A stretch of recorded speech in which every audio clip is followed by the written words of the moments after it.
Hey fellow film fans, Englentine here, and I just got out of New Mutants. I'm at the top of the parking garage out at Disney Springs. It is gorgeous. You can actually see the Spaceship Earth way over there. We're going to be heading towards that.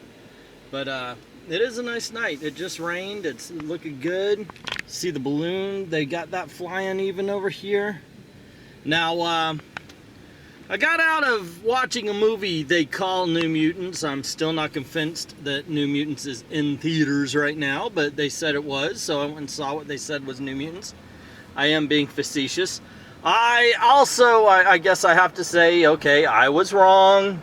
I was convinced that we would never be seeing this movie in theaters, and I just missed my exit. I said that we would never see the New Mutants in theaters, and we did. I just did. So, I guess review is in order. Okay, that is the exit. Okay, good. So, let's see, where to start, We start off in the beginning. Okay, I guess I gotta be a little bit non-spoilerish. We all know it's set against, or based on the Demon Bear saga. I haven't read that storyline in decades, to tell you the truth, so I remember very little of it. I know it's New Mutants' big story, and I remember liking it as a kid. I just don't remember too many details, and I was about, what, 13, 14 when I read it first? It's been a while. It's been a while since I've read it. And we start off with Dani, and she's being chased, and her town's being destroyed by the Demon Bear. And she wakes up and she's in this hospital. And they're not telling you what it is. There's only one doctor there, and she's taking care of the New Mutants. We got basically, you know, Illyana. Illyana takes the place of Karma. In the books it was Karma. And Illyana takes the place of Karma in that. Otherwise it's exactly the original New Mutant, Sunspot, Rain, who would be Wolfsbane, and Sam Guthrie as Cannonball, and he's Cannonball. And so they do the whole, we do the origins. You get their origins through Dani using her power. Like, she brings out whatever their greatest fear is. They make a mention that sometimes when when mutants have their powers manifested, bad things happen, you know, and they've got to learn to control their mutant power. So we do get these stories through this, through the power, you know, Dani's power to bring people's fears out and everything. And I thought that was all right. I thought that was a way to keep the story moving forward while giving us the backstory necessary to follow these characters. So it wasn't a bad way of doing things. It really felt disjointed, though. The whole thing did. I wanted to like this movie more, and right off I thought, wow, this is kind of like an 80s horror film. And in all honesty, and by that I mean like the slasher movies, and in all honesty, the slasher movies feel disjointed as well. You get a group of friends, which you're like, why are these people together? At least now you've got an understanding of why they seemingly don't get along, yet they're hanging out together. In the slasher movies, it's always like you got this uber geek hanging out with these cool kids, and the fat guy that overeats. You know, the personalities clashing all over the place. At least they give a reason for clashing personalities, and that's the way it kind of feels. It's strange. I don't exactly know how I'm going to lean on this film yet. I mean, it's there. Obviously, it took forever. Reshoots. I definitely didn't think this was going to be released in theaters.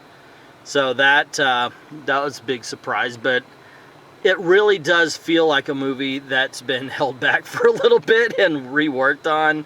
And it doesn't feel, even though it's one story, it's not like Justice League, where you could actually get the feeling like it's two movies. This is one movie, but yet it still feels so disjointed, like it's a puzzle that was put together rather than one cohesive script, if that makes any sense. Like, actually, yeah, that's a great way to describe it. It is a whole bunch of scenes put together to make a movie. And now I know a movie is made out of a whole bunch of scenes, but it really does feel like they went, oh, I've got a great idea for this. Boom, let's put that in the movie. Okay, how about this? Boom, let's put this in the movie without any idea on how it's going to connect. Maybe they had an ending. Ooh, we should have them fight the demon bear. And then they just worked it backwards. How are they going to get there? Why are they going to do this? Let's talk about the mutants themselves, I guess. I'll go around the table, and we'll start with who they think the leader of the New Mutants is, and that's Reign. I'm not kidding you. The only person that has their crap together is the person who in the comic books is the shy character who thinks her power is evil, and she's a sinner for using it. And they do play off the religious aspect of the character, and I do kind of like that. Her sitting, you know, oh, demons can't come in churches, demon can't, you know, that's one of her lines. She's a very religious person in the movie, and it works, and they don't play it with disrespect. Illyana doesn't believe in religion. She even has this, if you believe in that shit. But in all honesty, they show respect to Reign's religious nature. And I kind of like that. You know, different people have different thoughts. It wasn't written exactly with the writer's politic and the writer's view of religion only. You know, obviously you're going to have different characters believing in different things, and they never really treated her like, oh, you're an idiot for believing this or anything like that. So I appreciated that. I thought that was kind of cool.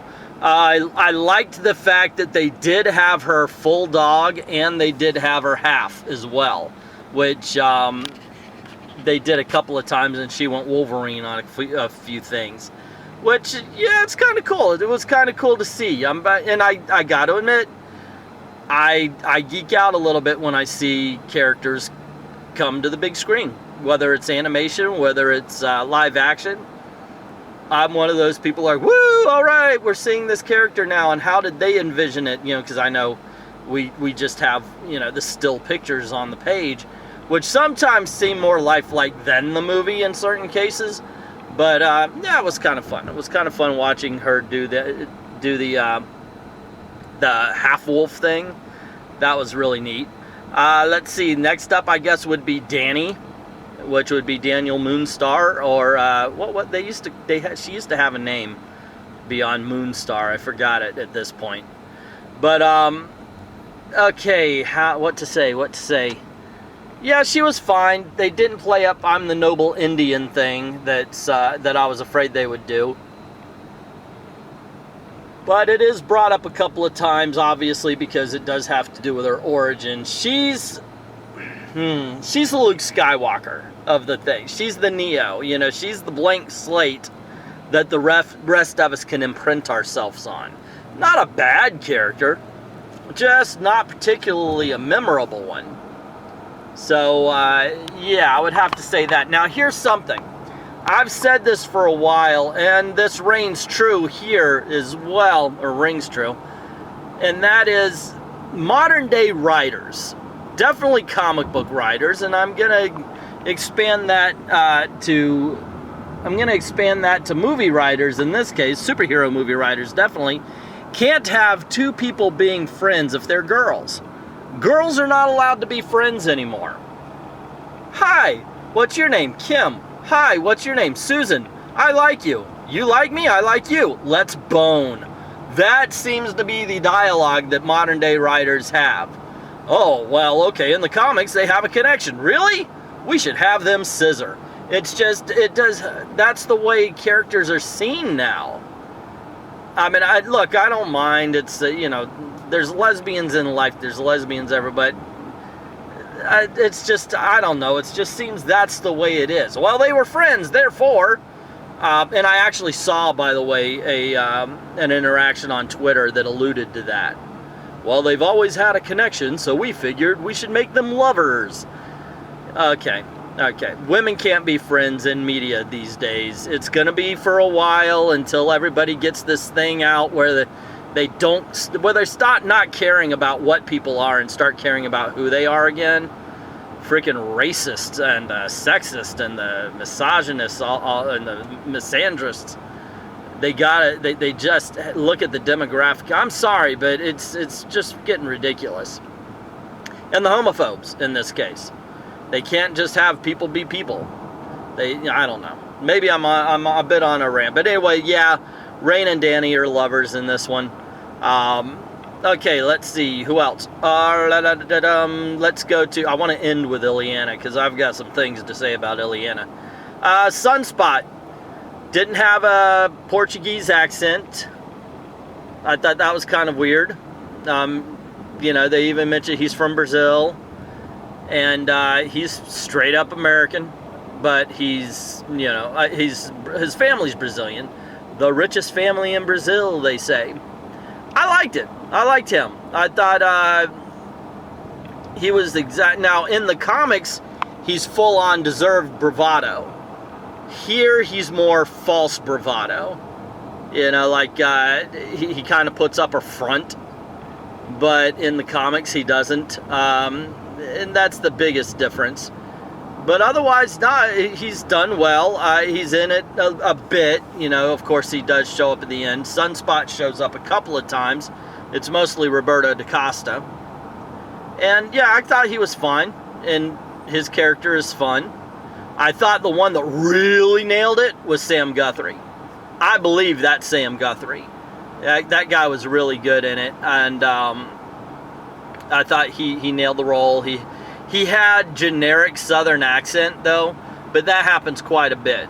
I mean, if you live in the South and you hear somebody in the movies with an accent, it's usually generic Southern accent, so you get used to it. But I like the way they did his power, and I like the fact that he seemed traumatized by what happened to his family while still having confidence. And, yeah.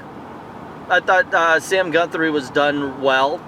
Illyana, now I forget her name, but she's the character. She's the girl from Glass, the girl from Split, the witch.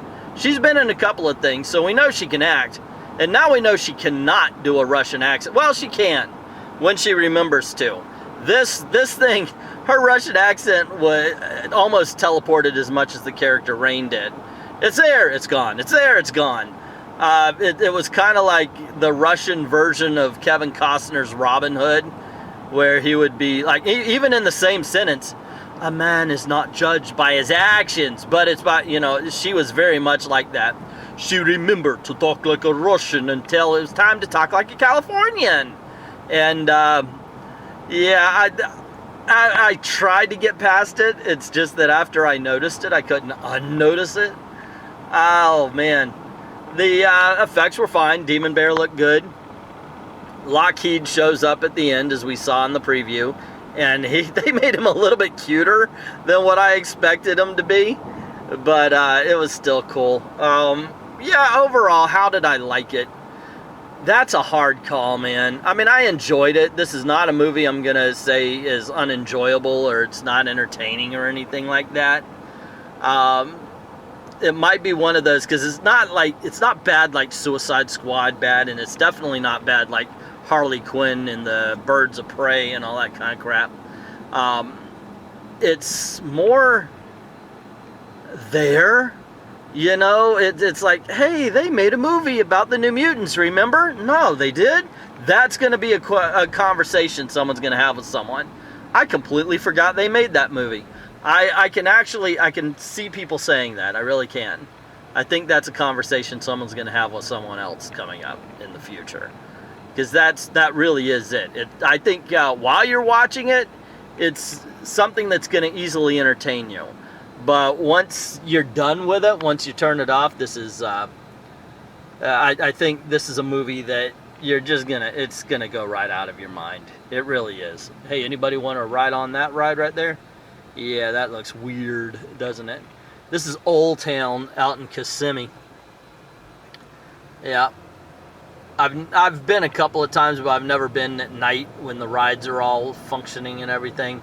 And that vomitarium right there, I would never do that. Nah, nope. Anyway, there you go, guys. That's my review of the New Mutants. Did you guys see it? What'd you think? Let me know in the comments below. Don't forget to click like, share, subscribe. Ring that notification bell if you haven't done it already. Make sure you click on one of the videos that are popping up around here.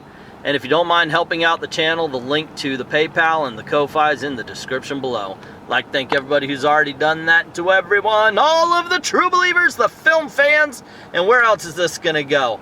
And the theme park buffs, I'd like to say thank you very, very much for watching.